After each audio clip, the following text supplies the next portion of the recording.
Nous en sommes donc au 150e cours de Sefer Smirat HaLashon. Nous avons vu dans le 140e cours que dans un but constructif, on peut communiquer une information de seconde main normalement considérée comme la rechilut, du colportage de Rago, à condition de ne pas la présenter comme un fait. Pour le Lashon Hara, en revanche, on avait vu qu'il est interdit dans la plupart des cas de communiquer des informations de seconde main dans un but constructif. C'est-à-dire que pour le Lashon Hara, il faut que ce soit toujours de première main. Alors que pour la rechilut, pour le colportage de Rago, on peut dire qu'on a entendu ça, etc., pour prévenir une personne dans un but constructif. Le Chafetz Chaim explique que s'il est justifié de se servir d'une information de première main pour atteindre un objectif, donc pour le Lashon Hara, même lorsque les chances de réussite sont minimales, on ne peut se servir d'informations de deuxième main que s'il y a d'assez fortes chances d'atteindre ainsi l'objectif désiré. C'est-à-dire, si l'information est de première main et qu'on est sûr de ce qu'on dit, qu'on a vu la chose, qu'on l'a entendu nous-mêmes, à ce moment-là, même si la chance de réparation n'est pas importante, on peut se servir de cette information parce qu'on est sûr de l'information et donc pour réparer dans un but constructif. Par contre, si c'est une information de deuxième main, il faut, pour la rechilut, il faut être sûr d'arriver au but. Si l'information de deuxième main est qu'on n'est pas sûr, il vaut mieux s'abstenir. On peut donc, sur le foi d'une rumeur, avertir l'une des deux parties qui envisage un shidur, par exemple, proposition de mariage, ou une association commerciale, qu'il y a peut-être des problèmes sérieux chez l'autre partie, car cette information sera sans doute prise au sérieux. Dès l'instant où l'information est prise au sérieux, à ce moment-là, même si ce n'est pas une information de première main, on peut prévenir la personne. Pour la même raison, on peut avertir sur la foi d'une information de deuxième main une victime potentielle d'un danger qui le guette. En revanche, on ne peut pas publier la mauvaise conduite attribuée à une certaine personne dans l'espoir que la pression sociale l'obligera à changer ou à réparer ses torts. Et ce ne sera permis que dans la mesure où on a personnellement été témoin de cette conduite. C'est-à-dire, dans le cas du shidur, je reprends. C'est une rumeur. On a entendu une rumeur. Donc ce n'est pas une chose de première main. Mais comme on sait que cette rumeur-là va peut-être changer les choses, c'est-à-dire que c'est quand même une chose importante. Un shidur, une association sont les choses les plus importantes.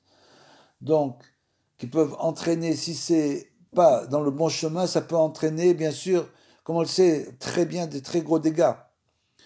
Donc si c'est juste une rumeur, même une rumeur, pour les personnes qui envisagent un shidur ou une association commerciale, qu'il y a peut-être des problèmes sérieux chez l'autre personne, et même si c'est une rumeur, on a le droit de le dire car cette information sera sans doute prise au sérieux, c'est une chose importante. Donc dès l'instant où la chose est très importante, même si c'est une rumeur, on doit prévenir la personne, tu sais, je pense qu'il y a un problème, je ne suis pas sûr, tu dois vérifier, etc. Mais je pense qu'il y a un problème. Ne pas dire pour que, par exemple, la pire des choses, c'est peut-être la pire des choses pour une personne. C'est de dire à une personne, oui, cette personne est très bien, marie-toi, etc. Il n'y a aucun problème. C'est une bonne famille, etc. C'est la pire des choses. De dire une chose, ça sans vérifier, ou en sachant qu'il y a une rumeur que cette personne n'est pas dans le bon chemin, c'est évident que ça peut entraîner des catastrophes. Et la même chose pour une association. Donc dans ces cas-là, qui sont des choses extrêmement importantes, il est important de toujours essayer de savoir la vérité, et même s'il y a des rumeurs, on doit vérifier. La vérification est obligatoire, et naturellement, parce que ces choses-là sont des choses très sérieuses, et bien sûr les gens prennent ces choses-là très au sérieux. Et donc pour la même raison, on doit avertir sur la foi d'une information de deuxième main une victime potentielle qu'un danger la guette. S'ils savent que cette personne va se mettre dans une situation difficile, mais bien sûr on n'en est pas sûr, à ce moment-là il faut lui prévenir que peut-être là il y a un problème. Par contre, pour ce qu'on a dit pour la pression sociale, il faut savoir que l'efficacité de la pression sociale comme moyen de persuasion est trop aléatoire pour justifier l'emploi d'informations de seconde main.